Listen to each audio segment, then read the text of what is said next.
So the story kicks off with this lore drop about rune arts, basically magic tattoos. Apparently, people born with these things were straight-up gods running the whole show. We're talking pharaoh-level rulers, with everyone else bowing down to them. Regular folks thought these powers were a gift from the heavens, a total miracle. But of course, there's always that one edgy, cursed rune that's just bad news. It's called the Rune of Asura, and you just know our boy is going to be involved. And just like that, we see our MC getting turned into a human pincushion by some angry mob. Someone in the crowd is yelling to just let the poor bastard run away. The whole torch and pitchfork crew is screaming at him to never show his face again. So our guy gets exiled into the frozen wilderness, with everyone calling him a monster. Our boy is still hauling ass through the blizzard looking like a straight-up demon. He's completely lost it, screaming into the void while still looking like a pincushion. The narrator drops more lore, basically saying anyone with this rune is historically screwed. My man is just a tiny speck leaving a blood trail in this massive frozen hellscape.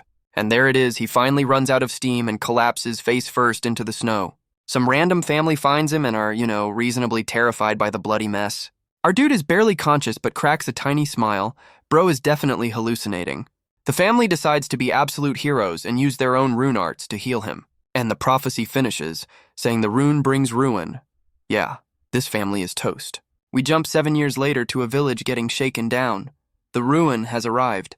The old villagers are not having it, telling these goons to get lost. The bald thug acts all tough, complaining about old people before agreeing to leave. The goons report to their hooded boss that they couldn't find any magic users around. The hooded psycho calls one of his minions over, and you just know this isn't for a promotion. And yup, he just straight up executes his own guys for failing the mission. The boss monologues about how you can't find someone with no mana using normal methods. This psycho reveals his monster face, saying he can smell our boy's destructive energy. Meanwhile, the villagers think the coast is clear and start calling everyone out of hiding. Our boy crawls out from behind a tree with the 2 women from the family that saved him. The absolute unit of a dad tells our MC not to blame himself for the trouble. The mom and daughter are wiping our boy's face down, treating him like one of their own. The mom calls them out for always hiding in this spot together. She totally knows what's up. The daughter just says our guy, Ban, likes the place while he's looking all bashful. Ban drops the bomb that this is the exact spot they found him bleeding out 7 years ago. Our dude is actually smiling, saying it's his favorite spot. He's finally found a home. We get a quick flashback of the dad playfully roughhousing with a younger Ban. The dad's still messing with him while the mom brings up wedding preparations. Wait, whose wedding? The daughter is hyped for the wedding, and Ban is right there with her. Oh, it's their wedding. Night falls, and the whole valley is lit up for the big celebration. This feels way too happy. The entire village is partying around a bonfire. Yeah, this is the biggest death flag in history. Ban is standing at the altar looking like he's about to have a panic attack. His new wife, Linda, is looking at him with the biggest, happiest smile. The dad is officiating, telling them to say their vows in front of everyone. Linda goes first, screaming that she'll make him so happy he'll cry. An absolute queen. Ban starts his vows by apologizing for being a burden. Bro, it's your wedding, not a therapy session. He starts trauma dumping about his cursed past and how everyone dies around him. Then he flashes back to the family saving him, saying he'd be dead without them. Our boy is still whining about whether he deserves to be there with his cursed rune. And just as he's getting deep in his feels, he gets the soul slapped out of him. It was Linda who clocked him, screaming at him to shut up. She is not having any of this emo crap. Linda tells him they knew the risks when they saved him, so he can cut the crap. She flashes back, admitting they were a little freaked out when they first found him. The flashback shows the whole village getting rocked by some unseen danger. And then we see our boy going full demon mode to shield Linda from whatever was attacking. She tells him that's when they decided to stop giving a damn about his curse. Linda says if trouble comes again, they'll just face it together. That's a huge death flag. The whole village chimes in, gassing him up and roasting him for being too soft for Linda. The family gets in on it, telling them to just finish the damn wedding already. Our boy finally gets his head straight and tells Linda he loves her. About time. And just as things get wholesome, we see the psycho villain lurking with a creepy smile. Party's over. The psycho villain says he's tearing up while looking like a demon. Yeah, this dude's a certified hater. We get one last peaceful shot of the valley before everything goes to hell. Classic calm before the storm. And boom, a massive green nuke goes off right in the middle of the village. The party's officially canceled. Our boy wakes up to a green-tinted nightmare, looking at his own hands. This is not a good sign. The view pans out to show the entire village has been turned into a slaughterhouse. The prophecy wasn't kidding. Ban is just staring into the void, completely catatonic from the horror. My man is broken. We get a lovely tour of the dismembered villagers. Yeah, the author chose violence today. The psycho villain unleashes a black hole that just starts vacuuming up all the bodies. What the actual fuck? Ban is on the ground, screaming his lungs out as he watches the massacre. He's completely powerless. Our boy is having a full-blown mental breakdown, screaming in absolute agony. The trauma arc is here. Ban is just staring at the pile of bodies, with the screams of his friends echoing in his head. He recognizes his adoptive parents in the pile of corpses. Yeah, this is his villain origin story. Our boy is in full denial mode, screaming that this can't be real. The close-up on his face shows he's completely shattered. The man is not okay. The psycho villain pops up behind him with a peekaboo, enjoying every second of this. And then the psycho just casually backhands our boy into a wall like he's nothing. Ban hits the ground hard, completely broken and powerless to do anything. The villain is holding Linda by the hair, taunting Ban about his cursed rune. This is pure evil.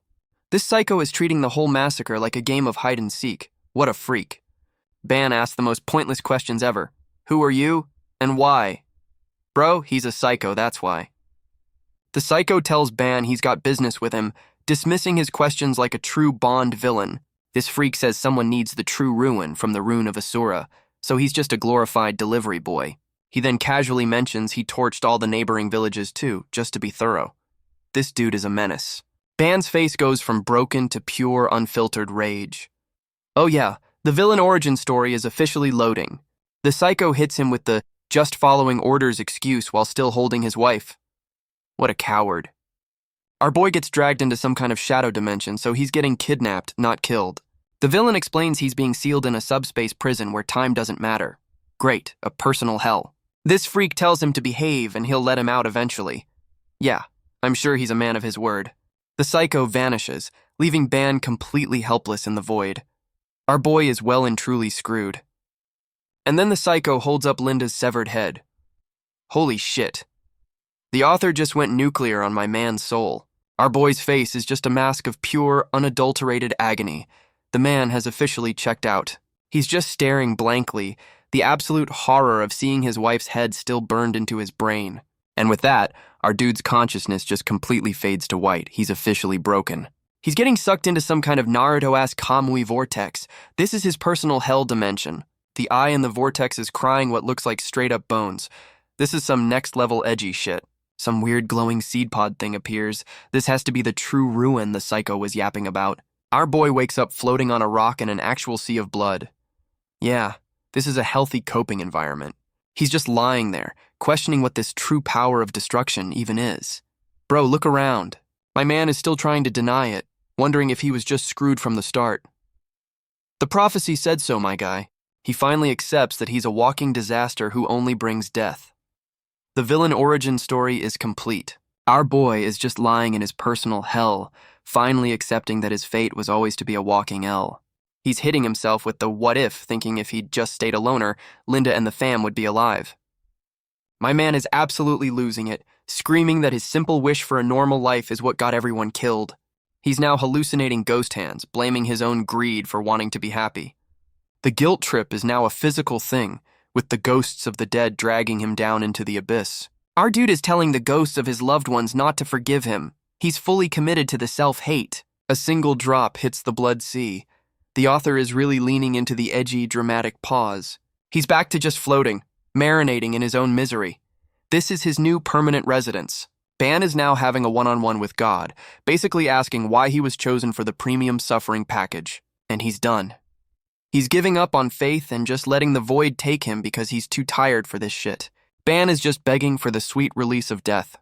My man is completely checked out. He's still on his emo trip, asking to just be left to die in his personal hell dimension. And just like that, a ghost vision of Linda pops up to hit him with the emotional support. Ghost Linda tells him she loves him forever, even with her face looking like a Slipknot concert. Our boy's eyes snap open, completely shook by the post-mortem pep talk from his dead wife. He starts pushing himself up, rejecting her forgiveness because the self-pity is just too strong. Ban is back to screaming her name and blaming himself for everything. Bro, we've been over this. He's still doubling down on the "it's all my fault" monologue. The guilt trip is hitting hard. And just like that, The switch flips from I wanna die to pure, unadulterated rage. My man realizes he doesn't have the right to just give up after everyone died for him. The revenge arc is officially booting up. The ghosts of his family are telling him he's not allowed to die yet. Talk about a guilt trip from beyond the grave. Our boy grits his teeth and agrees. The emo phase is officially over and the murder phase is loading. Ban goes full-on demon mode, breaking free from his own despair. My man just hit his edgelord power-up. We get a flashback to the massacre while the prophecy repeats. Yeah, we get it, he brings ruin. He screams that he doesn't care anymore since there's nothing left to destroy. He's about to weaponize this curse. Ban remembers the psycho villain's creepy-ass saying someone wanted his power. Oh, he's got a target now. Our dude is now on a mission, vowing to make them feel the pain he's feeling. The revenge tour is a go. He's fully embracing his role as a walking disaster, ready to unleash that true destruction. He promises his dead family and friends that he'll get payback for them. This is his new motivation. Ban decides death can wait until after he's finished his revenge. The man has found his purpose. Violence. Ban's inner demons are literally trying to hold him back, but my boy's focused on breaking out of this hellhole. The guilt trip squad is going all out, screaming at him to just die already. Our boy goes full demon mode, promising to get his revenge even if it takes 10,000 years. That is the face of a man who has absolutely nothing left to lose and everything to avenge. He's literally beating the shit out of his own trauma. This is the most metal therapy session ever. And we get a 200-year time skip. My man has been throwing hands with his feelings for centuries. Another 200 years pass, and he's still in his personal hell gym getting those trauma gains. After 600 years, he's standing on a mountain of his conquered demons. The narrator confirms he's gone full Asura. A close-up on one of the trauma monsters he just folded. Yeah, he is not playing around anymore. And of course, there's a secret lore drop about the rune. There's always a damn secret. The narrator is still going hard on the edgy monologue about our boy's swamp of despair. And we get another time skip, bringing the grand total to 999 years of pure, unadulterated rage training. Ban is just orbital striking the final boss of his personal hell. My man is done playing games. The narrator hits us with the swamp of despair line again. Okay, we get it, he's had a rough millennium. Even with all this power, my dude is still running on pure, uncut agony. That's his secret ingredient. But his thirst for revenge is what's keeping him going. Spite is a powerful motivator, folks. He finally reaches the core of his prison, which is some kind of cosmic horror eyeball. The whole dimension starts to shatter as he breaks the seal. My man is finally getting out. The final trauma demon points at him like he just broke the simulation. He wasn't supposed to win. And with that, the last of his inner demons gets dusted. The 1,000-year therapy session is over. Ban finally shatters his prison, looking like a demon born from 1,000 years of pure, unadulterated spite. My man is officially back in the real world, looking like he's aged a millennium in pure agony. And we get hit with a flashback to a peaceful day, with Linda talking about her dreams. Oh no, not the feels. She's laying out her simple plan. Marry Ban and make her family his. The author is just twisting the knife now. Linda keeps going, planning their future kids and a perfect life. This is just a targeted emotional attack. Her whole dream was just for him to have a place to come home to and be happy. My man's soul is breaking again. She's talking about building their haven while looking like an actual angel. This is just cruel. And she hits him with that perfect smile, confirming that's all she ever wanted. Yeah, he's burning the world down. The flashback ends, and the narrator reminds us this is how you extract the true power of ruin from someone. And we see what that power looks like, a full-on demonic entity. My boy is about to go nuclear. The narrator confirms the power of ruin is unleashed, and it looks like a goddamn horror movie clown. Our boy is getting absolutely consumed by this new edgelord power-up. There's no turning back now. This power is literally made of screaming souls. Yeah, this is some healthy, well-adjusted magic. And the first thing he does with it is set off a nuke. My man is not here to make friends. Ban is just staring at his new demon arm, finally understanding what the true power of ruin is. We get a lore drop about the rune of Asura having 666 armaments. The author is not subtle. Our boy is already on his what-if trip, thinking if he had this power back then, things would be different. He lands with enough force to shatter the ground. Yeah, he's definitely got the power now. Ban is imagining himself saving everyone, thinking no one would have died if he'd been this strong. He's trying to convince himself this power is the answer, but that psycho smile says he's just coping. Ban is testing out his new demon arm by punching the absolute shit out of the ground. My man is putting his whole 1,000-year-old back into this punch. He is not playing around. And the ground is just gone. Yeah, that's a pretty solid power-up, I'd say. Our boy is just floating in his own angst, looking like a final boss from a JRPG. The narrator hits us with the first armament title drop. This is just level 1, folks. So it's a glove that deletes things from existence. Yeah, that'll be useful for revenge. And now he's summoning a giant death beam from the ground.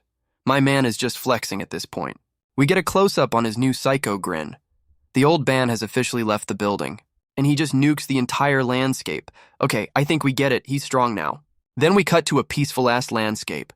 This is either a new location or a flashback. We cut to some bandits shaking down a poor dude, while Ban casually comments on the situation. Ban offers to take the guy's organs instead, then asks the mustache thug a question.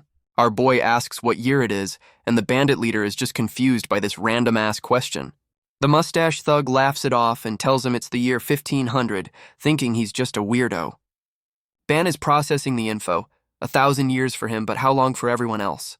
The bandit leader is still looking smug, completely unaware he's about to get deleted from existence. Ban realizes only 5 years have passed, and some goon's weapon shatters trying to sneak him.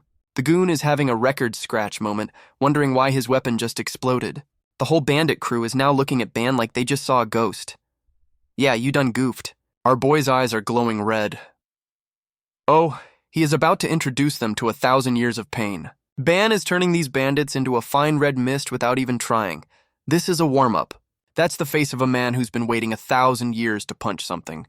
He sends one of the goons flying with his new demon arm. Welcome to the pain train. The whole area is just a blender of bodies and blood. My man chose absolute violence. And just like that, the bandit crew is reduced to a pile of corpses. That was efficient. The poor dude who was getting robbed is just screaming, realizing he's the last one left. Ban turns to the last guy standing, who is understandably shitting his pants right now. Our boy asks if he can ask a question, looking way too calm for a guy who just committed a massacre. And we cut to a map of the continent. Okay, random-ass lore drop, I guess. The narrator starts yapping about rune arts and kingdoms.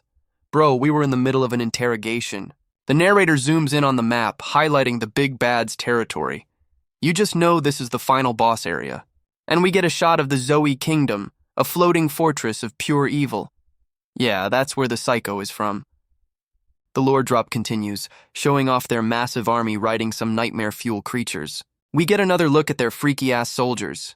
These dudes look like they were designed by H.R. Geiger. The survivor is describing the psycho's outfit, confirming he was a sorcerer from the Zoe Kingdom's royal household. The dude is absolutely shitting himself, swearing he's not lying to our boy. He knows he's one wrong word away from getting deleted. Ban is just hanging upside down while the guy spills the tea. My man's interrogation methods are unconventional. The survivor starts explaining how his bandit crew got hired 5 years ago for a special job. And there he is, the hooded psycho himself, offering them a simple job: find someone and commit a little genocide. The survivor admits they had no idea who they were dealing with and just took the job. Bro, you helped kill his family. The survivor is still bragging about how they torched the village, calling it easy as pie. This piece of shit is complaining about what a hassle it was to burn all the bodies. He says after the job, the psycho just paid them and bounced. No loose ends, I guess. Ban asks if there was a girl with orange hair, and this idiot confirms it was Linda. Our boy asks if they burned her body too, and you can just feel the rage building. This absolute trash bag says it was a shame she was so pretty and would have made a good slave. Bro, you are so dead. Ban flashes back to his family, the very people this scumbag is talking shit about. The bandit finally asks how he knew, right as Ban is crushing his windpipe. Interrogation over. And we cut to the Dagel bandit den. Oh, our boy is about to pay the whole crew a visit. Some roided-out bandit is threatening prisoners. Yeah, these guys are definitely on the revenge list. Some bandit trash bags are admiring their new cage of slaves. Yeah, these guys are first on the list. The bandit den's bouncers are on guard duty, completely unaware of the doom that's coming. Ban uses the dead bandit's head as a doorbell. My man's interrogation methods are next level, and the door guard gets his face caved in for opening up. The revenge party has officially started. Our boy goes full-on rage mode, turning the whole entrance into a vortex of pure violence. The Rhino Mask dude tries to block with his big-ass sword. Spoiler, it's not gonna work. Rhino Mask is screaming, "Who sent you?" while getting absolutely folded. Bro, he sent himself. Our boy just walks through the attack like it's a light breeze. This is a certified "you're already dead" moment. and there goes the arm. Ban just introduced this clown to his new 1,000-year-old demon fist. Ban just tells him to shut up. The cold one-word comeback is an absolute classic. And just like that, Rhino Mask gets turned into a fine red mist. My man does not do half measures. The rest of the bandit crew is just standing there with their jaws on the floor, completely clueless. Our boy strolls in, dragging the dead informant's body, and calls the whole crew a bunch of clowns. He drops the corpse and asks to speak to the manager. This is the most metal customer complaint ever. Ban's got his murder face on, saying he's just got a few questions for the boss. The bandit goons get all tough, thinking they can jump him. Oh, you sweet summer children. And the final boss appears, telling his minions to stand down. He knows what's up. The boss, Lord Dagel, tells his crew to back off unless they want to get deleted too. Dagel recognizes our boy as a fellow rune arts user, pointing out the obvious power difference. The boss introduces himself and asks Ban what he wants. Bro, he wants to burn this whole place down. Ban lays out the facts, asking about the Zoe Kingdom job and a merc named Kasarak. My man did his homework. Dagel acts all smug, asking what our boy is going to do about it. This dude is radiating, about to get folded energy. Ban offers him a deal. Tell him where Kasarak is and everyone gets to live. That's a one-time offer, my guy. The boss puts on his best "I'm totally gonna help you" face. Yeah, nobody's buying that shit. And just like that, Dagel powers up with some flashy lightning effects. The fake-out lasted all of 2 seconds. He finishes his sentence by screaming he'll tell Ban's corpse, a classic villain one-liner before getting his ass beat. The bandit boss unleashes his big boy attack, hitting Ban with a full-on lightning blast. And our boy just tanks it with one hand like it's a gentle summer breeze. This dude's face is priceless. Dagel tries to play it cool, telling Ban to hide his murderous intent. Bro, your ultimate attack just got swatted away. The boss declares Ban is the one who's gonna die and reveals his power, the Rune of Blades. He's a walking cutlery set. Ban is just chilling in the rubble, realizing the bandit boss only speaks the language of violence. Our boy goes full demon mode, asking if he's correct. Yeah, the time for talking is officially over. The bandit boss, Dagel, goes Super Saiyan with his lightning powers, getting ready for round 2. Dagel charges in like a freight train, thinking his power-up actually means something, and Ban just stops him dead in his tracks with one hand. The disrespect is absolutely legendary. The boss is coughing up blood, completely shocked that his big attack got shut down so easily. Ban roasts him, asking if that's really all the boss has got. My man is just bullying him now. Dagel is absolutely seething, realizing he picked a fight with a literal demon from hell. He powers up for one last desperate attack, throwing a tantrum like a true final boss wannabe. The boss throws his final haymaker, screaming, "Die!" like that's ever worked on an MC. The bandit boss is still screaming his head off, calling our boy a rat while charging up. He unleashes a whole-ass storm of crystal shards, thinking he's about to end this. Dagel is going full power, screaming that he's not holding back. Bro, you're about to get folded. The attack hits dead on, and this clown is already monologuing about ripping Ban apart. And our boy is just standing there, taking the full blast without even flinching. The bandit boss is having a full-on system meltdown, completely confused by what he's seeing. Dagel's face is pure shock, asking how Ban is still moving after his big finisher. He asks if Ban feels pain, and our boy hits him with the coldest "don't make me laugh" in history. Ban tells him this little tickle fight is nothing after 1,000 years of pure agony, and he goes full demon mode, letting this clown know his ultimate attack was a complete joke. Dagel laughs it off and powers up for another big attack. This dude really loves getting his ass handed to him. The bandit boss is still charging in with his lightning fist, thinking more power is the answer. It's not. He summons a giant-ass crystal monster to smash our boy. Okay, that's a slightly bigger tickle than before. This clown is still smiling, thinking this is the attack that's finally gonna work. The definition of insanity. Right here. Ban is just calmly analyzing the attack, describing how it would flay someone's skin off. He's not even feeling it. Our boy, in full demon mode, just hits him with a single word. Pathetic. The disrespect is off the charts. Ban winds up a punch, telling this clown that his concept of pain is laughably shallow. He flashes back to his personal hell, reminding us what 1,000 years of pure agony actually looks like. Our boy is just a speck in his own sea of suffering. Yeah, this bandit boss has no idea who he's messing with. And Ban finally throws a punch, ready to give this clown a free lesson in what real pain feels like. Ban throws his punch, screaming that this clown's pain is nothing compared to his. And the punch just vaporizes the crystal monster and the bandit boss along with it. That's the face of a man realizing he brought a knife to a 1,000-year-old nuke fight. The impact creates a massive shockwave that just deletes the entire throne room. The punch turns into a full-on death beam, carving a new exit through the hideout. My man's punch just created a new canyon in the mountainside. That's some serious property damage. Our boy lands back on the ground, not even breaking a sweat after that little temper tantrum. He looks at the path of destruction and lets out a phew, like he just finished a light jog. Ban turns to the rest of the bandits, showing off his back full of those creepy stitch runes. He powers up again, asking the remaining clowns if they're ready for round 2. The remaining bandits are just standing there, shitting their pants. Yeah, they are not ready for round 2. And we cut to a peaceful sunrise. The author really loves these calm after the storm shots. Oh, so round 2 was just Ban turning the entire bandit den into a modern art installation of corpses. Our boy is just casually spitting out a tooth or something, a little post-massacre mouthwash. He's got one survivor left, confirming Kasarak is in the Nordia kingdom. The interrogation was a success. The last bandit asks if Ban is going to keep his promise to let him live. Bro, you really think he makes promises? Ban hits him with the creepiest just kidding smile ever. This is some next-level psychological warfare.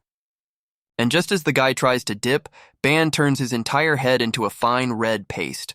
So much for that promise. Our boy clarifies that the letting you live part was the actual joke. The man's got a dark sense of humor. Ban looks at his bloody hand and asks himself why he's smiling.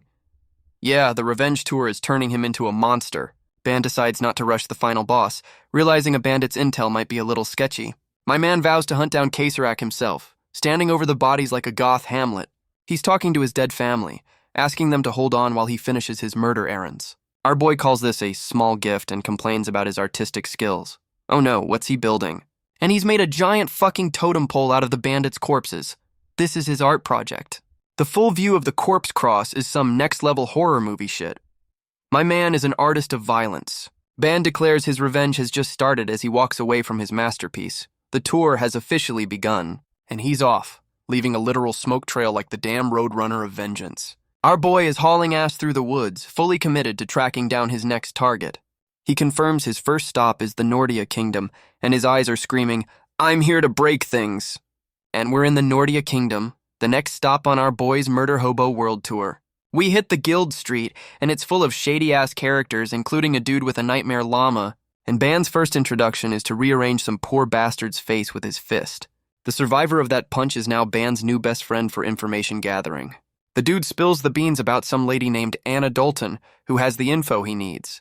Ban hits them with the "we could have just talked" line while standing on their corpses. The irony is lost on him. Our boy thanks the dead for their cooperation and walks away. Customer service is top-notch. He's already plotting to find this Anna chick, knowing he can't waste any time.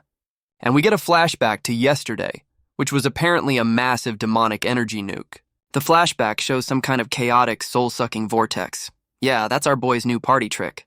Ban's mana is going absolutely haywire, and apparently, his 1,000-year prison had a warranty that just expired. And we get a random-ass science lesson about mana being space dust. Thanks, narrator. Very helpful right now. The lore drop continues, explaining how people use this space dust to get magic powers. These magic users are called sorcerers. Yeah, we kind of figured that part out, thanks. So if your mana goes nuts, you just explode. Our boy is basically a walking, talking nuke right now. Ban is trying to hold back the explosion with his bare hands. Good luck with that, my guy. And nope, he couldn't hold it back. The whole area just got a taste of his 1,000-year-old angst bomb. The nuke is so big, it's probably visible from space. My man does not do subtle entrances. Our boy is on the ground, panting in the middle of his own crater after surviving his own meltdown. He calls that a close call with the most unhinged look on his face. This dude's definition of close is terrifying. Ban realizes his mana is mostly sealed, so he can't just nuke everything on a whim anymore. He's worried if he overdoes it again, he'll just straight up explode. A self-destruct feature is not ideal, and just as he's plotting, some absolute unit of a dude shows up to block his path. The big guy tells our boy to move it, completely unaware he's talking to a 1,000-year-old demon. This dude, apparently named Charlotte Jenny, tells Ban to get lost because Anna Dalton is here. Ban's eyes light up. Oh, so this is the place he was looking for. Time to skip the pleasantries. Our boy goes full psycho mode, happy that his target's bodyguard just introduced himself. And he just introduces his fist to Charlotte's chest cavity. So much for a quiet entrance. Yeah, Charlotte is not having a good day. My man got turned into a human pretzel. Ban just walks past the body like he's taking out the trash and says he needs a nap. Our boy walks into a giant bathhouse, and it looks like he just crashed a very weird, very dead party. The blindfold crew asks what's up, completely unaware their boy Jenny is now a modern art piece outside. Ban just straight up asks for Kesurek, skipping all the pleasantries because he's on a tight schedule. Someone off-screen gets real mad he said the magic word, threatening to delete him from existence. The boss is a lady chilling in a hot tub, and Ban just confirms she's the one with the info he needs. The bath lady, Anna, is not impressed, and tells her minions to go rearrange our boy's face. And we get the official intro. Anna Dalton, the #1 info dealer. Yeah, she's the one. The blindfold crew powers up, looking like they're about to go full Super Saiyan on our dude. One of the goons winds up a punch that's glowing with some serious, you're about to die energy. This clown is putting his whole back into this punch, trying to turn our boy into a fine red mist. The blindfold goon's punch summons a giant purple demon wolf head. Okay, that's a new one. Oh, it's a whole-ass pack of three-eyed demon wolves. The blindfold crew are furries, confirmed. The whole wolf pack is launching themselves at our boy like a bunch of furry torpedoes. Ban hits us with the I want to talk this out monologue. Yeah, sure you do, buddy. And his conversation is just him punching a wolf man in the goddamn face. Classic diplomacy. The punch goes straight through the dude's chest. So much for that conversation. Ban is already winding up another attack, complaining that talking is hard. You think? Our boy has his murder face on, looking completely unimpressed by the wolf pack. He just casually backhands another wolf dude, shattering his entire skull. This is just pest control for him. And he finishes the last one with a spinning kick that sends him into orbit. 3 down, easy peasy. Our boy lands with his demon arm on full display, looking like he's ready for the main course. Ban powers up, looking absolutely feral. Yeah, the talking phase is definitely over now. The last 2 wolf dudes are looking at each other like, bro, are we about to die? Yes, you are. And our boy just launches himself like a chibi-sized cruise missile. This is gonna be messy. He's flying through the air, about to introduce the last 2 furries to 1,000 years of pain. And there's the money shot. A direct punch to the last wolf dude's stupid face. The punch connects and just turns the entire upper half of this clown into a red mist. His punch was so strong it blew a goddamn hole in the roof. My man is an architect of violence. Ban lands without a scratch, looking like he just finished his morning stretches. He turns to the bath lady Anna, asking, "So what now?" over the smoking remains of her crew.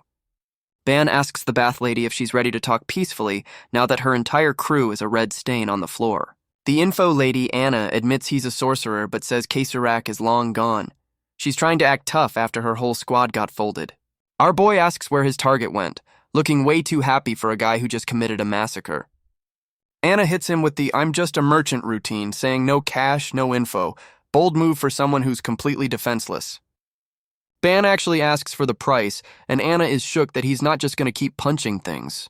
Our boy tries to play the "it was self-defense" card while offering to pay. Yeah, nobody's buying that, my dude. The info lady hits him with a 10,000 gold price tag. She's really testing the limits of his peaceful negotiation. Ban admits he's broke, and Anna realizes he's not misunderstood. He's just a psycho with no money. The bath lady tells him to get lost if he can't pay. She's got balls, I'll give her that. Our boy asks if he just needs to pay up, and Anna's wondering where the hell he's going to get the money. The bath lady, Anna, gets nosy, asking why he's looking for Kesurek with that murder face on. She just straight up guesses the reason, asking if Kesurek killed his family or something. Our boy tells her to mind her own business and walks out. He's not here for a therapy session. He hits her with the full-on demon glare, threatening to rip her mouth open if she keeps talking. The bath lady just watches him go, completely unfazed by the death threat. She's built different. She's actually smiling, calling him bold. Yeah, she's definitely into the whole murder hobo vibe. So our boy's plan to get cash is to become a mercenary. Welcome to the gig economy of violence. He's officially registered and already asking when he can start breaking skulls for money. The guildmaster tells him to chill, since newbies don't get jobs right away. He's got to wait his turn. Our boy is already bored, realizing he's got to grind for cash instead of just punching his way to the info. Our boy admits his first plan was to just threaten the info lady. Yeah, that's our one-track mind MC. He realizes the bath lady is actually a powerhouse and decides not to pick that fight. A rare moment of tactical thinking. Some new hooded character shows up looking to hire a rookie merc. Oh, the plot convenience is delicious. Ban's eyes are locked on. You can see the gears turning in his 1,000-year-old brain. The creepy guildmaster points out that Ban is the perfect candidate.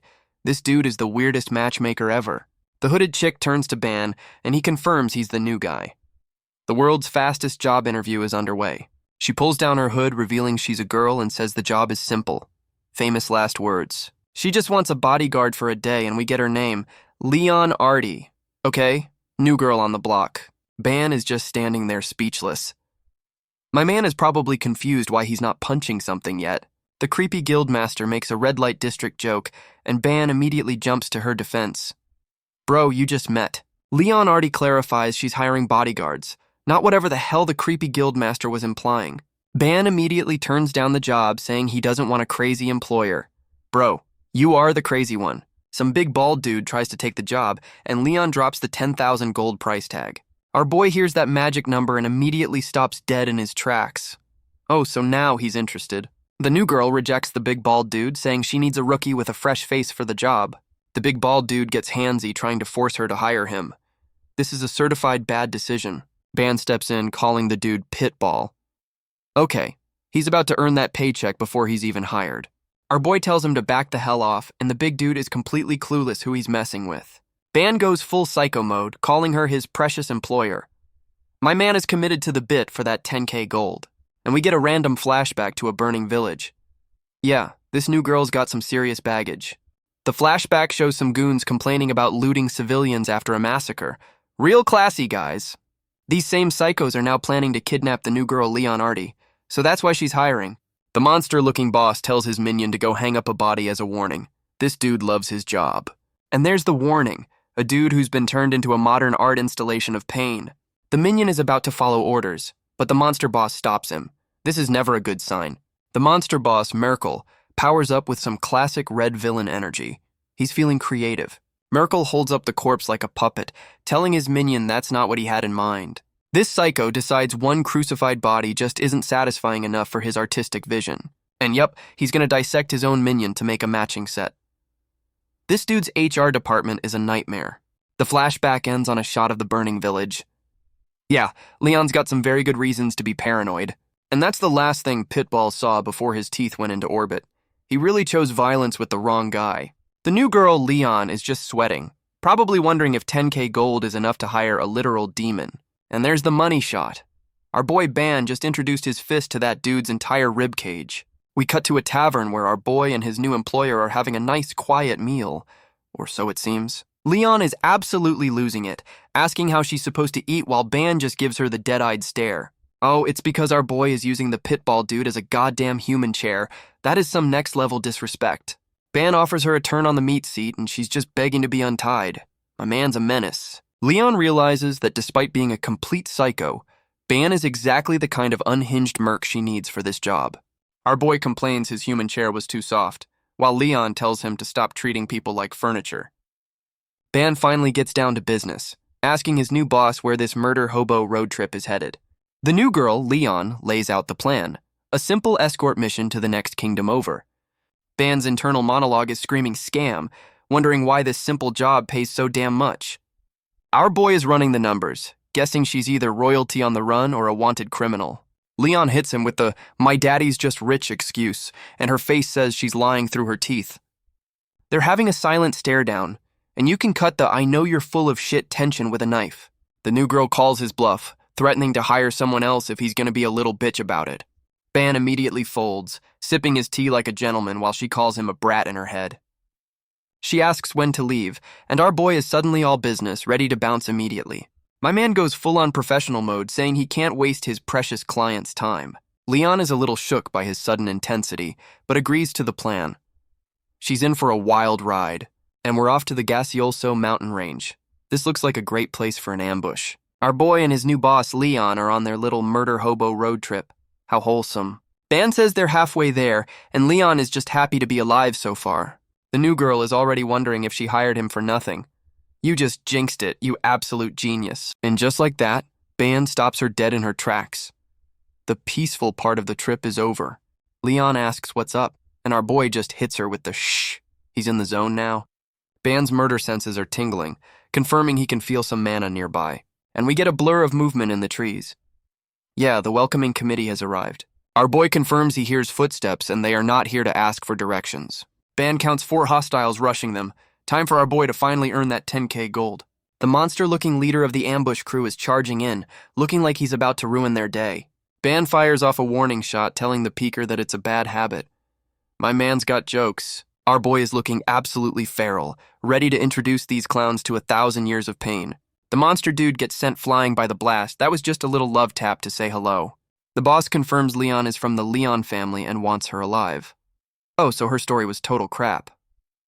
Band tells Leon that was just a warning shot. The real party is about to start. Our boy and his new boss are hiding in the bushes, waiting for the inevitable jump scare. Band's murder senses are tingling again. He knows they're close. And here come the assassins from the trees. The welcoming committee has officially arrived. Band immediately intercepts one of the goons with a casual-ass punch. Time to earn that paycheck. Band's eyes are glowing as some ninja wannabe tries to jump his new boss, Leon. Our boy just casually blocks their blades with his bare fucking hands. That 1,000-year training is paying off. And he follows up with a kick that sends the first clown into the next dimension. The monster boss is charging up some kind of kamehameha, looking real pissed off his minions are getting folded. Band just turns into a human blender, taking out the entire ambush crew like it's a light workout. The last 2 goons are just staring, realizing they brought knives to a literal demon fight. Our boy powers up his demon arm, telling his new boss the warm-up is officially over. He tells Leon to stay back, going full edgelord mode. The real fight is about to start. Leon is just like, "Yup, sounds good," completely terrified of her new psycho bodyguard. Band asks the remaining clowns if they're bandits too. Oh, he's about to give them the same treatment. The ninja wannabe tries to negotiate, telling Band to leave the girl and walk away. Our boy counters by demanding 10k gold, and the goon calls him a fool. Big mistake. And just like that, Band launches himself at them like a goddamn cruise missile. He turns into a human blender, hitting them with a flurry of punches so fast they can't even see it. My man is just playing pinball with their faces, not even breaking a sweat. Their arms are just shattering on impact. Yeah, they're not blocking any of this. Band stands there looking bored after turning 2 dudes into a fine red mist with his bare hands. The 2 goons get sent flying, completely folded by the one-sided beatdown, and they hit the ground, officially deleted from the fight. That was a quick cleanup job. The monster boss is watching from afar, thinking he's just a kid. Oh, you sweet summer child. Band is in his fight stance, realizing he was worried for nothing. These clowns are not on his level. Our boy is actually offended by how stupid the monster boss is. The disrespect is absolutely palpable. The ninja wannabes try to jump him, but my man is already weaving through them like a goddamn ghost. Band unleashes a flurry of punches, turning the air into a blender of pure, unadulterated violence. We get a close-up on the 1,000-year-old fist that's about to end some careers permanently. And he just drops a goddamn nuke punch on the whole squad. The cleanup crew is gonna need a mop. The monster boss is charging up his big boy attack from the bushes. A glowing red ball, how original. The Kamehameha is getting bigger. This clown really thinks this is gonna work on our boy. And the result is a pile of shredded boots. Bro, you missed everything and everyone. Ban is just standing there calling them worthless. Leon in the back is getting her 10k gold's worth of entertainment. The new girl, Leon, is having a full-on crisis, wondering how this kid is so damn strong. She's still thinking her dad would have been hyped to see this, which is a weird-ass thing to think mid-massacre. Our boy senses the final boss's mana, and we get a quick lore drop about power levels. Band's got his psycho grin on, happy the last clown finally decided to show up to the party. The monster boss finally reveals himself, already planning to dissect our boy to figure out his power. And we get the official intro for this psycho, mad anatomist, Merkel. Yeah, that name checks out. This clown offers to dissect Ban painlessly if he gives up the girl, and our boy is not having it. The monster boss gets pissed and starts charging his big boy Kamehameha. How original. Ban just casually turns to his client, Leon, in the middle of this dude's ultimate attack charging sequence. And he hits her with the, "You're a liar, aren't you?" while smiling like a complete maniac. The new girl, Leon, is absolutely bugging out, trying to come up with a good lie on the spot. Ban just grabs her by the hood, telling her to cut the crap because he's not in the mood. And he just yeets his own client into the air, saying he's not interested in her excuses. Leon is now an unwilling satellite, probably regretting every decision that led to this moment. The monster boss, Merkel, is absolutely losing his shit, screaming at Ban for throwing his target. This psycho's chest opens up into a goddamn sarlacc pit, charging up a massive death beam. Our boy just gives him the dead-eyed stare, completely unimpressed by the villain's light show. and the monster boss unleashes his ultimate attack, thinking he's about to turn Ban into a fine red mist. A pair of boots lands after the blast. Oh shit, did our boy just get deleted from existence? Nope, Ban is just chilling at the other end of a new canyon, completely unfazed by the nuke. The new girl, Leon, is screaming at Ban for almost getting her killed, while the monster boss looks equally pissed. She's still yelling about being his employer, and our boy is just standing there like he's waiting for a bus. The monster boss is actually impressed, realizing Ban is a pro at dodging death beams. Ban realizes they want her alive and almost calls her his money before correcting himself to employer. He lands next to Leon, telling her he'll ignore her lies for now, and she's still having a meltdown. Our boy tells his client he's about to throw her, and she's having a full-on wait what moment. He grabs her, telling her not to worry because she won't die. Yeah, that's super reassuring, my dude. And he just yeets his own client across the goddamn forest like a human frisbee. Leon is screaming her lungs out as she sails through the air. Best bodyguard service ever.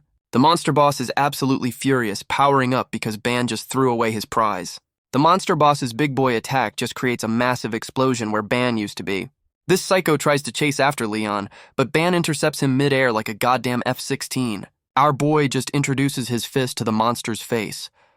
The one-sided beatdown has officially commenced. Ban lands perfectly, ready to continue the combo without giving this clown a single moment to recover. My man is just styling on him, hitting him with a spinning attack that's pure, unadulterated disrespect. He's just a blur of motion, turning this mad anatomist into his personal, fleshy speed bag.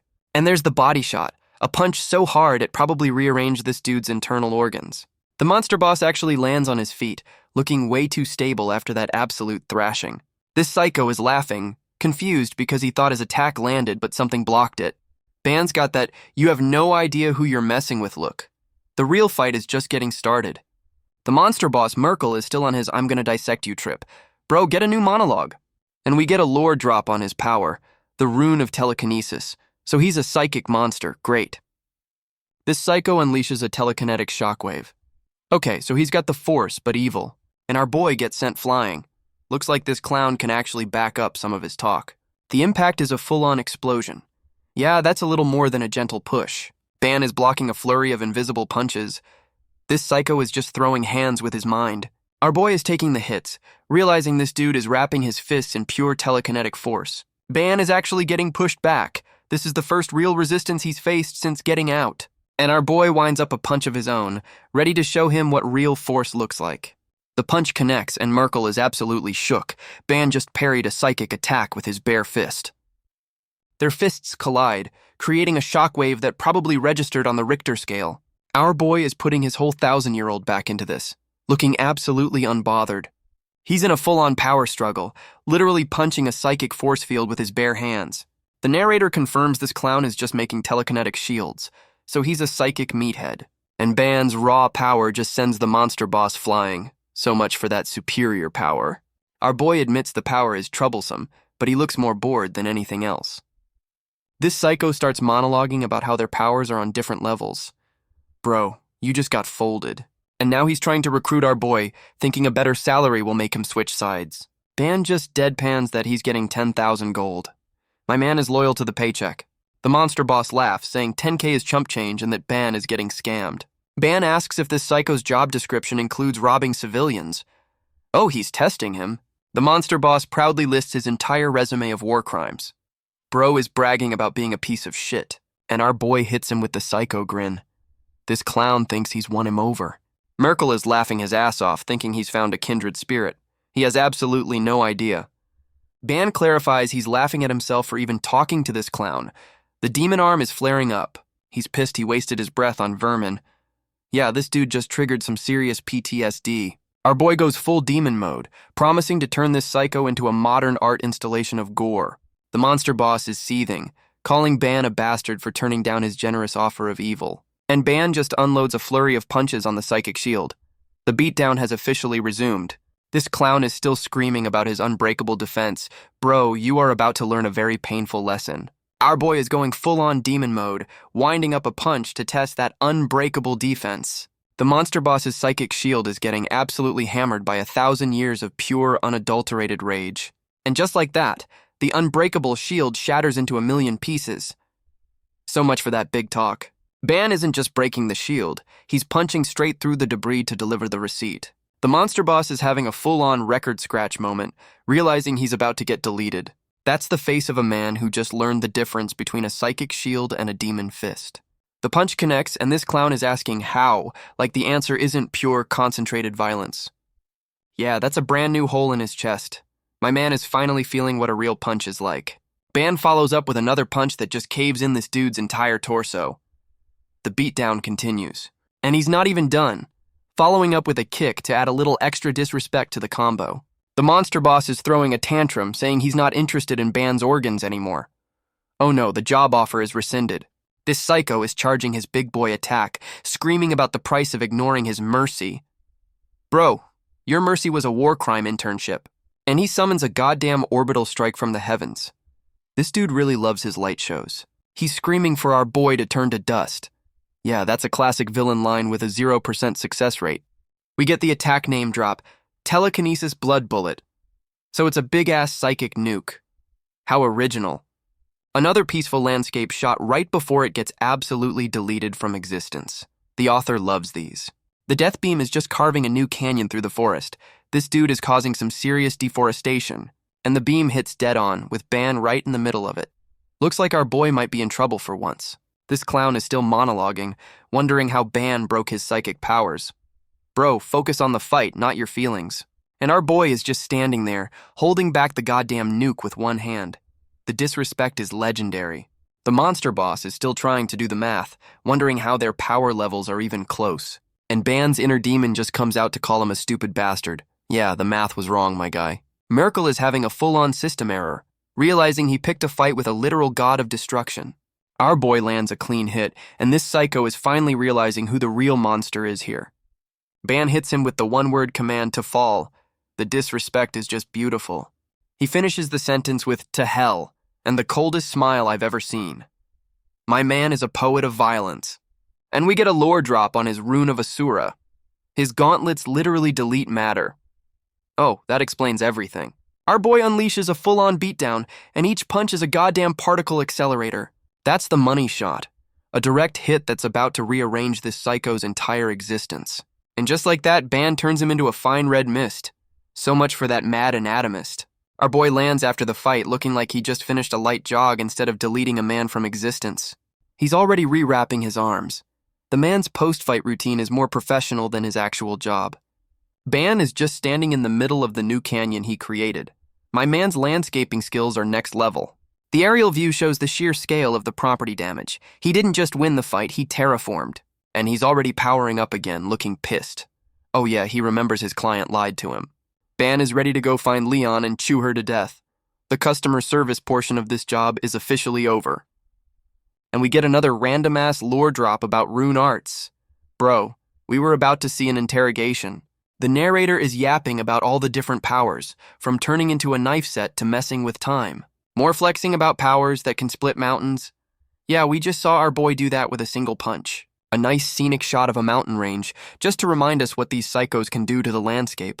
The narrator is still giving us a goddamn science lesson about magic space dust.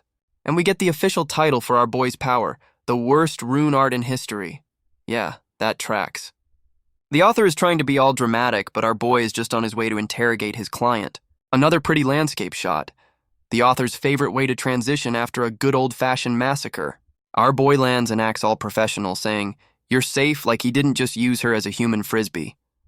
The new girl, Leon, is absolutely losing her shit, asking him if he's insane for the yeet.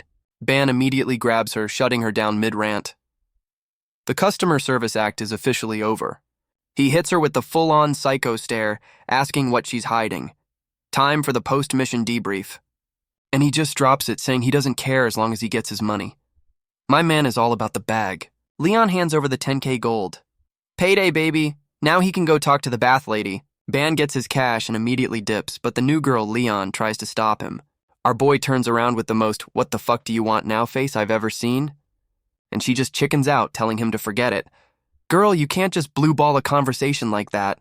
Leon's monologuing about not wanting to drag a young merc into a war. Lady, he's a 1,000-year-old demon. She gives him one last look like she's the main character in a sad romance movie. And she's off to her family drama, leaving our boy to his own murder hobo devices.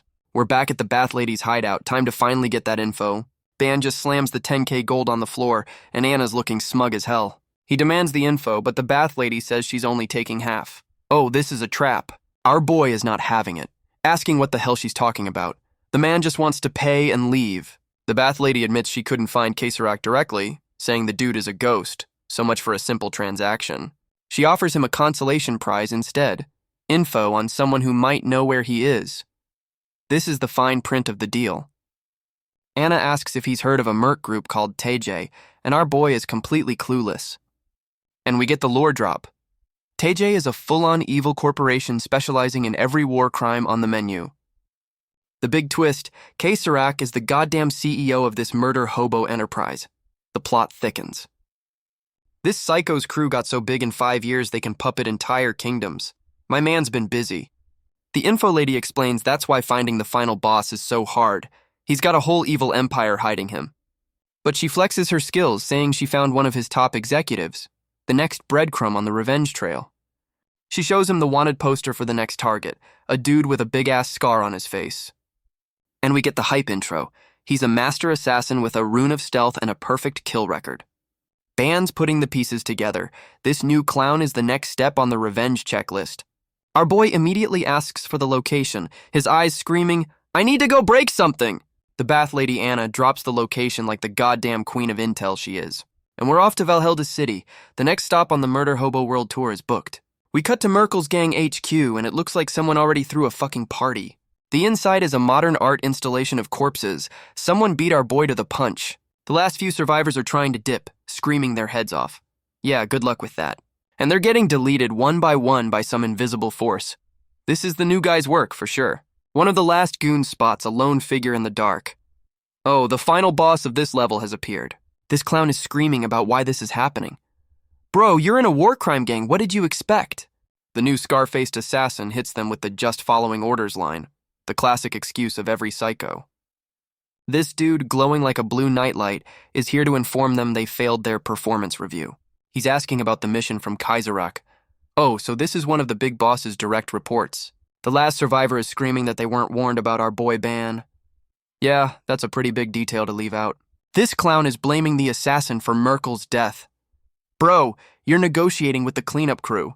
The assassin gives a half-assed apology, admitting they also underestimated our boy. The survivor is losing his shit, complaining that getting wiped out for 1L is a bit much. Scarface hits him with the "we're all just killers" speech. Yeah, no severance package in this line of work. The last goon starts laughing like a maniac. He's officially having a system meltdown, and he goes full feral, screaming, "Screw that." This dude is about to learn what HR complaint means in this company. The last goon finally snaps and charges in, ready to get himself deleted from the payroll. The rest of the survivors follow suit, thinking a group hug of death is going to work on the company's HR rep. This clown powers up his rune of hands, screaming that Scarface is the one who's going to die. Scarface just stands there, completely unimpressed, as the giant mana hand comes to give him a high five of death. We get a cool shot of the whole crew diving on him. This is a certified "you're locked in here with me" moment. The assassin hits them with a cold-ass "I apologize in advance." Oh, he's about to be so disrespectful. The giant hand is about to clap him, and the whole crew is midair, ready for the dog pile. And just like that, Scarface pulls a Houdini and vanishes right before impact. The hand dude is having a full-on system error, completely confused where his target went. He's looking around in a panic, realizing not just the assassin but his entire crew just disappeared into thin air.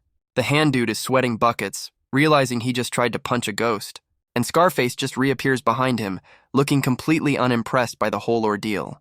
The last thing this clown sees is his own reflection in a puddle of his own blood. So much for that rebellion.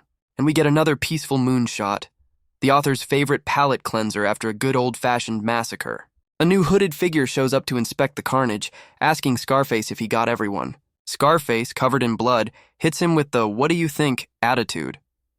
This dude is not a team player. The hooded dude immediately backs down while Scarface tells him to piss off. Customer service is not his strong suit. The hooded figure gives him a new mission: find the merc who killed Merkel, describing Bond's stitch runes. Scarface immediately puts it together, realizing our boy is his next target. The hit has officially been ordered. The hooded dude praises him for being quick, and Scarface just tells him to shut the hell up. He's all business. Scarface says he's gonna tattle to the big boss and then just vanishes. This dude is all business. He's got a bloody hand holding a smoke. A little post-massacre nicotine fix is a classic villain move. The hooded dude is just standing there like, phew, surveying the carnage. He's way too calm about this. Scarface is having a smoke break after his little temper tantrum. My man really enjoys his work. The hooded dude is describing our boy's stitch runes to a whole-ass crowd. The wanted poster is officially live. And we're back with Ban, who's already planning his trip to the next kingdom for his murder errands. Our boy's got his murder eyes on, asking for the name of his next target. He's ready to add to the list. Meanwhile, Scarface is thinking the exact same thing about Ban. Oh, this is gonna be good. And we get the official name drop. Hawka. So that's the name of the psycho our boy is about to fight. We cut to some random-ass couple looking terrified. Are they the next victims or what? And our boy's trip is immediately interrupted by a giant fucking worm demon with a skull for a face. This psycho has the kind of smile that says, I'm about to enjoy this way too much. The random couple is just frozen, realizing they're about to become a mid-afternoon snack. The worm dude opens wide for the kill shot.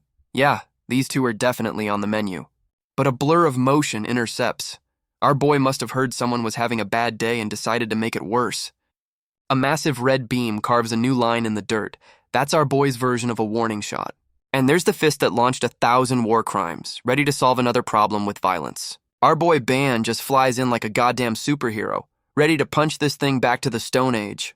The punch turns into a full-on orbital cannon, and the worm dude is getting absolutely deleted. This psycho is screaming as he gets vaporized, but he's charging up one last fuck you attack. The random couple is safe, but they're standing in a literal shower of monster guts. Welcome to the neighborhood. And that's the last thing the worm dude saw before his entire existence got a hard reset. Yeah, our boy didn't just kill it. He turned it into a goddamn Jackson Pollock painting. Ban asks if they're okay, and the girl is just happy she's not a demon's lunch right now. Our boy warns them the whole area is a demon-infested hellscape. Yeah, no shit, Sherlock. They're trying to thank him over the massive blood stain, but Ban is not here for small talk. The kids offer to buy him a meal at their shop. This feels way too wholesome for this series. Ban immediately turns them down, saying he's got his own murder errands to run. The orphan girl offers to help, flexing her local knowledge. This is starting to feel like a trap. Our boy drops the name of the tavern he's looking for. Oh, he's about to get some help. The orphan kids are shocked he's looking for their specific shop. Yeah, the plot convenience is thicker than oatmeal. The girl introduces herself as Orphan and her brother. Bro, her name is literally Orphan, that's a red flag right there. The kids ask for his name, looking all innocent and sweet. My man is about to introduce himself to a potential side quest trap. Our boy just drops his name, Ban, with the full-on, I will end you stare. Social skills are not his strong suit. The kids tell him to trust them, and we get a scenic shot. This is the calm before the inevitable storm of violence. And their shop is a creepy-ass cabin in the middle of nowhere. Yeah, this isn't a trap at all, guys. They get greeted by some other dude. The whole happy family vibe is setting off all my alarm bells. The girl, Orphan, explains they were late because of a demon. This is either a wholesome detour or a very elaborate ambush. The older dude is freaking out, and the girl just points to Ban as their savior. She's way too calm about this whole thing. The dude is confused, and she tells him to go greet our boy. The trap is sprung, or the wholesome side quest begins. The orphan girl introduces our boy, who's just standing there looking like he's about to fail a social interaction. The orphan girl confirms this creepy-ass cabin is the place, and she's already bossing around the other dude. They lead him into the empty-ass tavern, and the whole cozy-in vibe feels like a massive red flag. Our boy finally asks the obvious question, wondering how a bunch of kids are running a business in this hellscape. The orphan girl hits him with the "we're just dependents" line, and her smile is a little too perfect. Our boy's murder senses are tingling. He knows there's more to this happy little family story. She starts dropping the tragic backstory about how they're all a found family of war-torn misfits. And here comes the sob story montage, starting with the two kids who lost their parents in a war. Next up is the dude whose village got deleted by demons. Everyone here has a tragic origin story, and the last one's family got wiped out by mercs. This is the most depressing daycare I've ever seen. The orphans are still laying it on thick with the sob story. Orphan girl thinks about the old man. This is getting creepier by the second. Orphan girl confirms the old man is their benefactor and shop owner. Orphan girl tells hooded dude to leave Ban alone. Orphan girl is pissed the old man is sleeping while they have a guest. Orphan girl goes to wake up the old man. Orphan girl yells at the old man to wake up. Orphan girl tells the old man to get up and meet Ban. The older dude freaks out, asking if the kids are okay. Orphan girl says Ban saved them from a demon. Convenient. The old man decides to get up and greet their guest, and the orphan girl is hyped about it. He makes his way downstairs, completely unaware he's about to meet the world's worst customer. And holy shit, the old man is the scar-faced assassin from the wanted poster. The target just walked right up to him.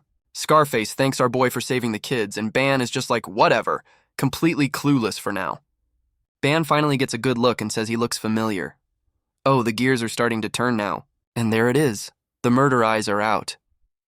Our boy is connecting the dots from the bath lady's info. Yep, that's the exact same scar from the wanted poster. The plot convenience is absolutely delicious. Scarface tries to play dumb, hitting him with the "I'm just a humble shopkeeper" routine. Ban calls his bluff, saying the info broker told him the owner was an amazing cook. Cold.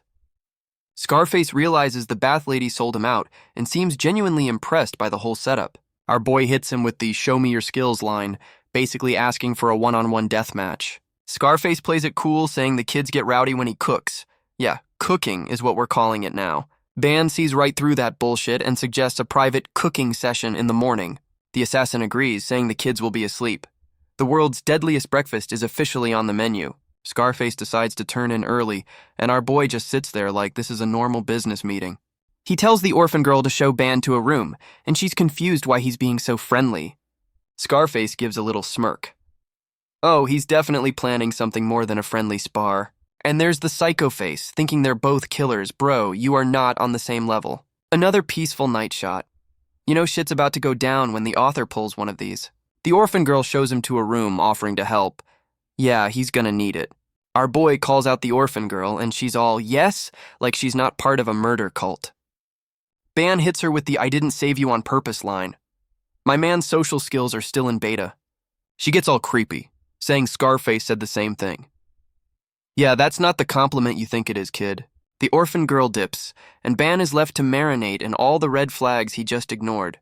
And there's the classic peaceful night shot, which means someone's about to get stabbed. Scarface is up and at him, deciding breakfast is best served cold and with a side of murder. He pulls out a knife the size of a surfboard. So much for that humble shopkeeper act. The assassin is standing over our boy's bed, ready to send him to the shadow realm, and he goes for the throat stab. This clown really thought it would be that easy. Nope, our boy catches the blade with his bare hand. You gotta wake up pretty early to catch this demon lacking. Scarface is having a full-on system error, realizing his target is not, in fact, asleep. Our boy just shatters the giant-ass knife with his bare hand. So much for that sneak attack. Ban's got his demon eyes on, telling this clown he's been waiting. My man was never sleeping.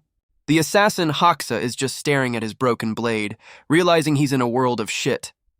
We get a flashback of Hawka reporting to the hooded dude, confirming our boy is his next target. The hooded dude wants to be teleported in for the kill, thirsty for a piece of the action. Hawka tells him to chill, saying he'll trap Ban first before calling for backup. Smart, but not smart enough. The hooded dude agrees to wait. He's got that "don't screw this up" look in his hologram eyes.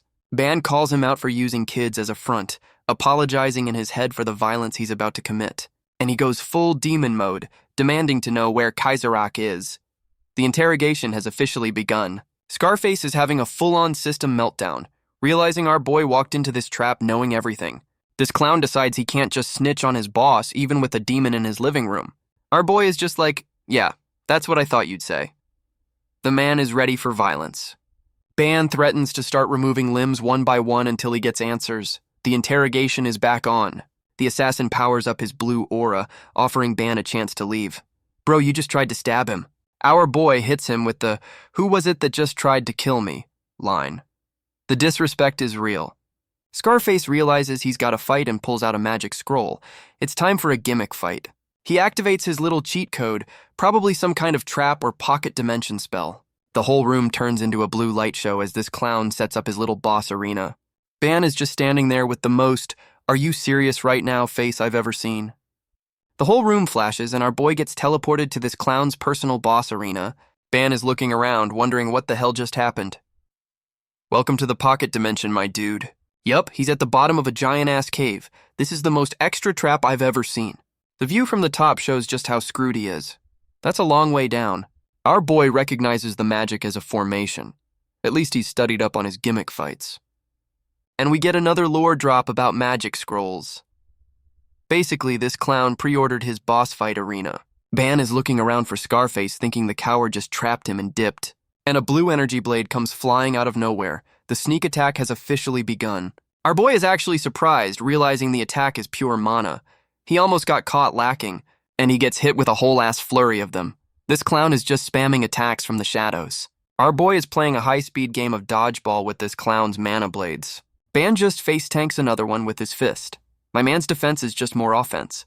He's getting pissed, wondering where this hide-and-seek champion disappeared to. And Scarface pops up behind him with the classic "nothing personal, kid" line. This clown pulls out a magic shield. Oh, so he's a defensive fighter now? Ban's punch gets blocked.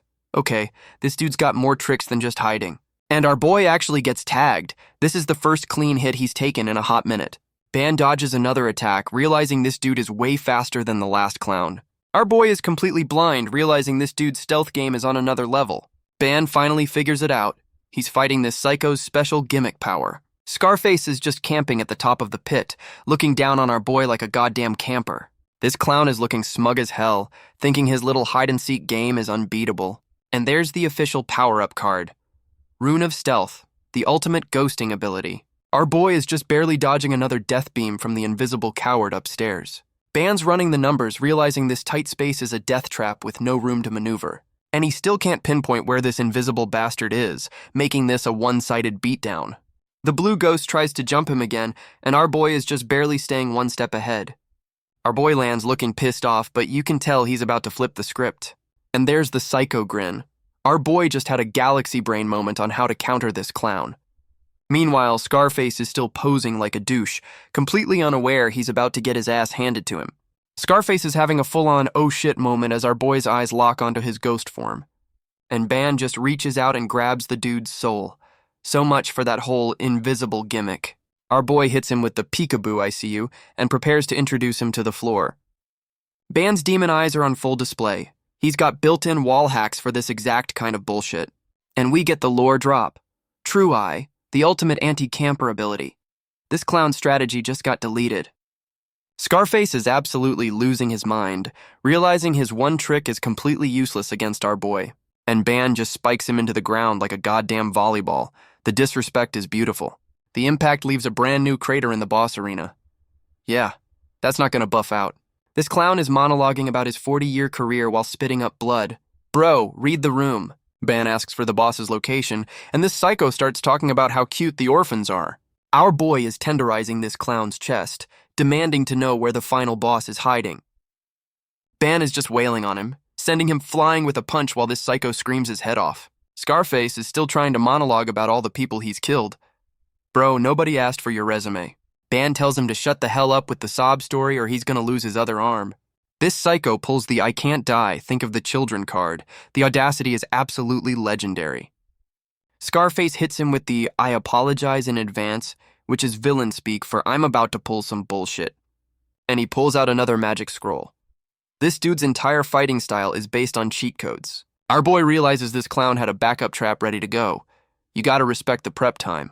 A giant monster hand just erupts from the ground and grabs our boy. The trap has officially been sprung. And Ban gets launched into the stratosphere by a goddamn water dragon. So much for that interrogation. And the backup finally arrives. The hooded dude from before, talking about how he finally found our boy. Ban, mid-flight, just hits him with the "hey" like he's about to tell him to shut the hell up. Our boy goes full feral, telling this new clown he's interrupting his conversation. The disrespect is off the charts. He's still getting launched by the water dragon, basically becoming a human cannonball for a second. Ban lands, admitting the trap sent him pretty deep. He's just annoyed, not even hurt. The hooded dude is ready to get a good look at the guy who's been ruining their plans. He's running down the checklist from the wanted poster, confirming our boy's stitch runes. This psycho confirms Ban is the one who folded Merkel, and he brought a giant-ass spirit wolf to the party. Scarface is just on the ground, looking absolutely humiliated. His one-trick pony show is over. The hooded dude is impressed, admitting our boy is a skilled sorcerer for his age. Yeah, add 1,000 years to that, buddy. The hooded dude asks our boy if he's willing to answer a question honestly. Bro, you just crashed his interrogation. Scarface immediately snitches, telling the new guy Ban was asking for the big boss's location. The hooded dude does a dramatic face palm, acting like this is a massive inconvenience for him. He follows up by punching the ground. This guy's entire personality is just being extra. And there's the face reveal. This new psycho, Bergotton, says no one's answering shit today. Our boy realizes talking is officially off the table. Time to speak his native language. Violence. Ban immediately opens with a casual death beam. No time for small talk with this new clown. The giant spirit wolf just tanks the hit for its master. Okay, so it's a 2v1 now. Our boy just blitzes past the giant-ass wolf, going straight for the main target. Ban's got his murder face on, ready to introduce this new psycho to his 1,000-year-old fist. The spirit wolf intercepts Ban's punch with its own. Okay, so the dog can throw hands too. The wolf actually manages to block the punch, sending a shockwave through the arena. This pet is built different. Our boy just weaves around the wolf, still locked onto the main target. He is not getting distracted by the side quest. Ban's got that laser focus, completely ignoring the giant monster trying to turn him into a chew toy. The new psycho Bergotton summons a giant-ass sword to block Ban's attack. This dude's got a whole arsenal. Ban gets sent flying back by the block. This new clown is actually putting up a decent fight for once. Our boy is pissed, powering up his demon arm to unleash some real damage. The warm-up is officially over. He tells this new clown that getting in his way was a big mistake. The threat level just went through the roof. And he finishes the thought, saying it wouldn't be a good choice. My man is about to get so disrespectful. Ban just drops a goddamn nuke punch on the spirit wolf, turning it into a fine red mist. So much for that 2v1. The spirit wolf gets a full-on facial reconstruction, courtesy of our boy's 1,000-year-old fist. Our boy lands like a superhero, ready to ask this new clown who's next on the menu. He doesn't even give the guy time to mourn his dog, already charging in for round 2. This new psycho is still on his "you're good for a kid" trip, completely missing the 1,000-year-old memo. He's acting all confused, like, what do I do with this angry demon, as he powers up his next bullshit move? And he just summons a whole-ass wolf pack. This clown's fighting style is just more guys. This psycho hits him with the "I've got more where that came from," looking way too proud of his Zerg rush strategy. And we get the lore drop, Rune of Summoning. So he's just a glorified zookeeper for interdimensional monsters. Our boy is just like, cool story, bro, and launches himself at the whole goddamn army. He's basically saying, quantity has a quality all its own, and my quality is violence. And Scarface, the little bitch, lands a cheap shot from the side while our boy is distracted. Our boy actually gets tagged, pissed that he let his guard down against the zookeeper's bullshit. The hit lands hard, and for a second it looks like our boy is actually in trouble. Meanwhile, the wolf pack starts to combine into some kind of fucked up monster meatball. Yup, they've officially formed Voltron, creating one giant multi-eyed nightmare dog. Ban is on the ground, looking up at this new monstrosity like, are you fucking kidding me? The zookeeper is still monologuing, asking for a power level breakdown like this is a job interview. Our boy hits him with the "I'm the one asking questions here" from the goddamn floor. And this clown tries to recruit him, offering him a spot on the murder hobo team. Ban's face just screams, "Are you fucking serious?" while this psycho keeps trying to sell him on the job. The zookeeper reveals his second power is mind control, wanting to make our boy his precious slave. Bro, get in line. And we get the lore drop, Rune of Taming. So he's a zookeeper who can also mindfuck you. That's a new one. Our boy is actually shocked, realizing this clown is running 2 different cheat codes at once.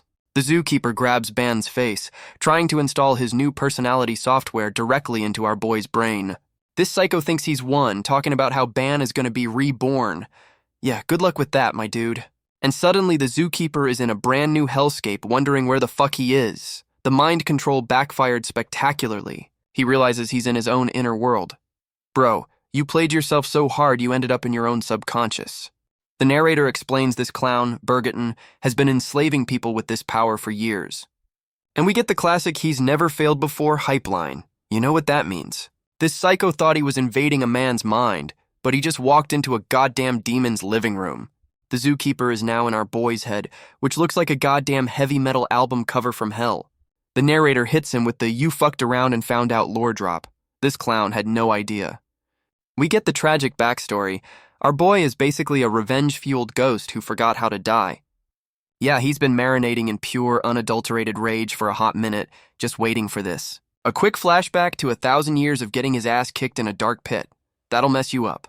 And the zookeeper finally meets the landlord of this mental hellscape. Rent's due, motherfucker. This is what 1,000 years of trauma looks like when it gets a face.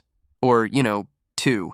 The zookeeper's mind control just got Uno reversed, and he's getting his own brain scrambled.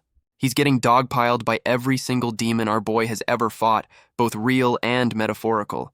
The zookeeper is getting his soul deleted by our boy's PTSD, so much for that taming power. The zookeeper is getting a front row seat to our boy's inner demons. Yeah, that's 1,000 years of pure rage staring back at him. The narrator hits us with the "he did not know" line. Bro, you just tried to mind control a walking apocalypse. What did you expect? And we're back in the real world, with the zookeeper screaming his head off. The psychic backlash is a bitch, ain't it? Our boy has completely flipped the script, now holding this clown's head and hitting him with a casual, "Hey." Ban tells him it's rude to peek into someone's mind. My man is scolding him like a child after scrambling his brain.